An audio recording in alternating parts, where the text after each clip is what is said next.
El libro del profeta Miqueas. Miqueas vivió en una pequeña ciudad llamada Moreset, en el reino del sur, Judá, aproximadamente en la misma época que Isaías.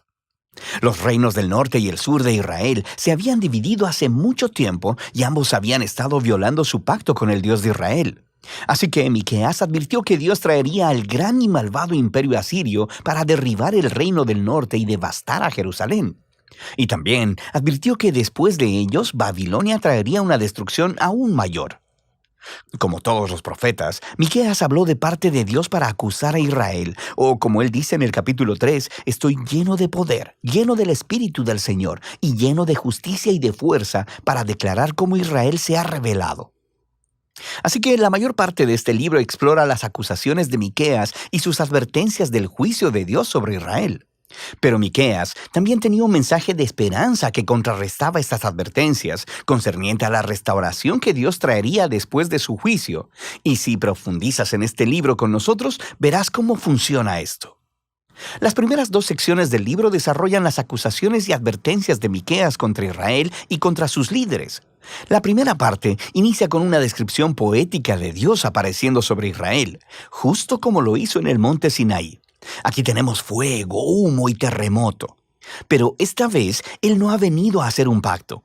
Él ha venido a traer su juicio sobre Israel por más de 500 años de rebelión. Miqueas continúa nombrando todas estas ciudades y pueblos de Israel que son culpables de toda esta rebelión. Dios viene por ellos, pero ¿por qué exactamente? Así que Miqueas inicia un pleito con los líderes de Israel. Él dice que ellos se han vuelto ricos a través del robo y la codicia. Él alude a la historia de Acab robándose los viñedos de Nabot en Primera de Reyes capítulo 21. Pero también es porque los profetas de Israel son corruptos. Estaban bastante felices ofreciendo promesas de protección de Dios para cualquiera que pudiera pagarlas. No, dice Miqueas, Dios ha quitado su protección de Israel.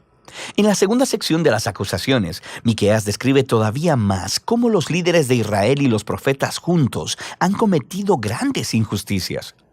Gobiernan la tierra a través del soborno y tuercen la justicia para favorecer a los ricos. Y los pobres son privados de sus tierras, su seguridad y su esperanza.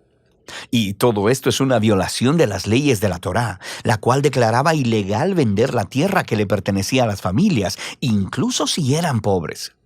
Y descubrimos que el juicio de Dios vendrá en la forma de una nación opresiva que viene a destruir al reino del norte, a Jerusalén y a su templo, el cual será reducido a ruinas.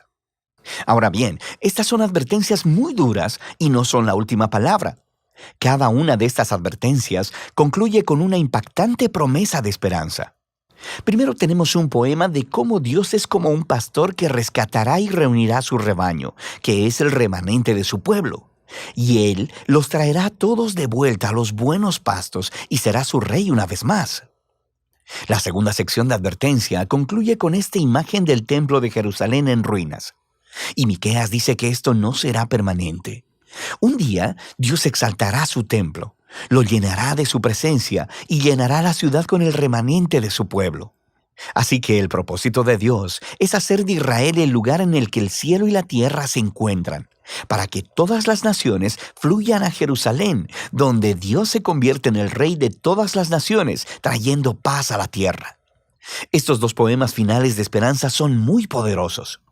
Y la siguiente sección del libro, de hecho, los desarrolla todavía más en una serie de poemas hermosamente diseñados que tratan completamente acerca de la futura esperanza de Israel y de las naciones.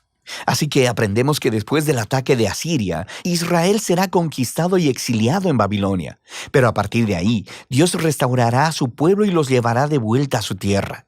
Y luego aprendemos que en la Nueva Jerusalén vendrá un nuevo rey mesiánico del linaje de David. Nacerá en Belén y gobernará en Jerusalén sobre el pueblo de Dios restaurado. Finalmente, en este reino mesiánico, el remanente fiel del pueblo de Dios se convertirá en una bendición entre las naciones. Pero al mismo tiempo, Dios traerá su justicia final y quitará la maldad de su mundo. La sección final del libro regresa al patrón de advertencia seguido de esperanza que vimos en las primeras partes del libro. Miqueas expone una vez más las prácticas económicas injustas de los líderes de Israel y cómo éstas están destruyendo la tierra y al pueblo. Y aquí, Miqueas ofrece sus famosas palabras que resumen lo que significa que Israel siga a su Dios.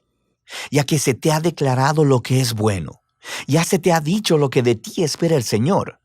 Practicar la justicia, amar la misericordia y humillarte ante tu Dios. Esto es exactamente lo que Israel no ha estado haciendo, y por eso vendrá su ruina. Sin embargo, el libro termina con otra poderosa nota de esperanza. Israel es personificado como un individuo, sentado solo, en vergüenza y derrota. Es una clara imagen de la destrucción y el exilio de Israel. Y este individuo está esperando la misericordia de Dios y le ruega a Dios que le escuche y le perdone. Pero, ¿por qué? ¿Por qué Dios escucharía y perdonaría a su pueblo incrédulo y rebelde? Bueno, el poeta ofrece dos razones. Primero, por el carácter de Dios. ¿Qué Dios hay como tú que perdona la maldad y pasa por alto el delito? Él sabe que la misericordia de Dios es más poderosa que su ira o juicio. La segunda razón son las promesas de Dios. Él dice, muestra tu fidelidad a Jacob y tu lealtad a Abraham, como desde tiempos antiguos se lo juraste a nuestros antepasados. Estas son las últimas palabras del libro. Son una alusión a las promesas del pacto de Dios con Abraham y su familia, allá en Génesis, donde establece que todas las naciones encontrarían la bendición de Dios a través de la familia de Abraham. Pero para convertirse en una bendición para las naciones, Israel debe primero ser fiel a su Dios. Así que esto explica este ir y venir entre el juicio y la esperanza en el libro de Miqueas. Si Dios va a bendecir a las naciones a través de Israel, entonces Él debe confrontar y juzgar la maldad que está entre su pueblo. Pero su juicio es lo que conduce a la esperanza, porque el amor del pacto y las promesas de Dios son más poderosas que la maldad humana. Y su propósito final no es destruir, sino salvar y redimir. O como lo dicen las últimas líneas del libro, Dios se deleita en su amor de pacto. Así que, una vez más mostrará compasión. Él pondrá su pie sobre nuestra maldad. Él arrojará nuestro pecado a las profundidades del mar. Y de eso se trata el libro de Miqueas.